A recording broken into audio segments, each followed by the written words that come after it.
Brought to you by Penguin.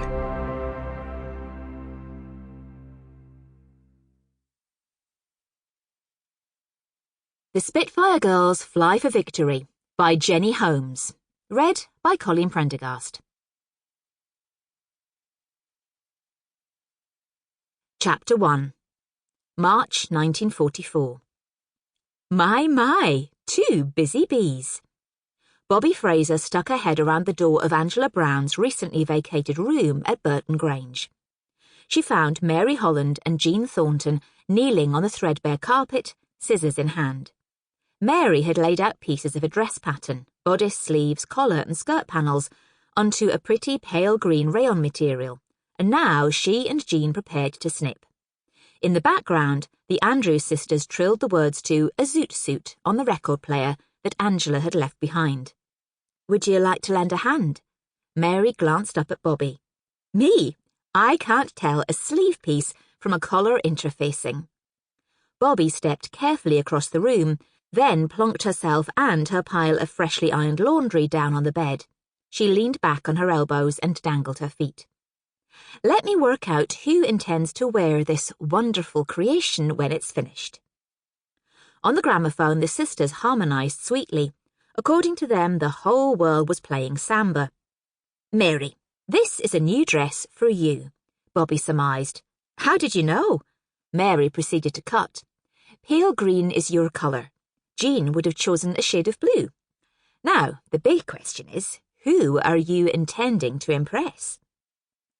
Above the crackle of static electricity, the drum-driven Latin American rhythm filled the once elegant room at the Georgia Manor House.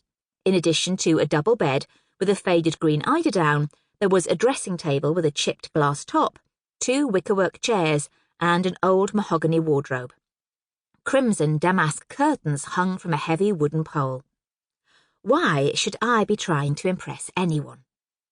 Mary's loose mid-brown hair fell across her face and exposed the pale nape of her neck as she worked.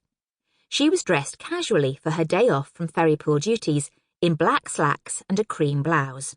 "Pull the other one," Bobbie laughed. "We all know that Flight Lieutenant Cameron Ainsley is the lucky fellow, don't we, Jean?" The pair had declared their love shortly before Cameron had been posted to Airby training camp, an hour's cycle ride away. "What's a zoot suit when it's at home?" Knowing that Mary disliked being teased, Jean steered the subject towards the title of the song. Bobbie took the bait eagerly. "It's the latest fashion for men, a killer diller coat with enormous shoulder pads and wide lapels. They're all the rage in Harlem, apparently." "But not here in Rixley," Mary pointed out dryly. Snip. She cut delicately into the material, careful to keep to the outline of the bodice piece. Snip, snip. Yes, she wanted to finish the dress in time for her longed-for meeting with Cameron, and what was wrong with that? Snip, snip. It wasn't anyone's business but hers. Yorkshire isn't New York. It's not even Chicago or Detroit. Bobbie yelped with laughter. "No, imagine Cameron in a zoot suit."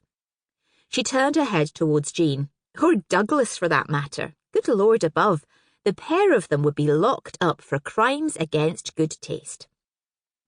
Trombones and trumpets, flutes and clarinets swung along to the honeyed American voices on the record. "It's a pity Angela had to leave us." Jean concentrated on cutting out a skirt panel. More snipping ensued. "We'll all miss her now that she's been transferred to White Waltham, of course, but you more than most, Bobbie." Letting her head loll back against the wall, Bobbie stared up at the cracks in the ceiling and let out a long sigh. "I did shed a tear when I waved dear Angie off at Rixley Station," she admitted in her strong Scots brogue. "But the ATA needs her to train the new intake of recently signed-up ab initio recruits down there. 2,000 applications last month alone, by all accounts. All getting ready for the big push for victory." Jean's steady hand finished cutting out the first skirt panel, which she placed over the arm of the nearby wicker chair, whenever that may be. "Soon," Mary insisted. "That's what everyone's saying, and I can't help thinking they're right." The whole country was in the grip of a fever, counting off the thrilling, nerve-tickling... Sample complete. Ready to continue?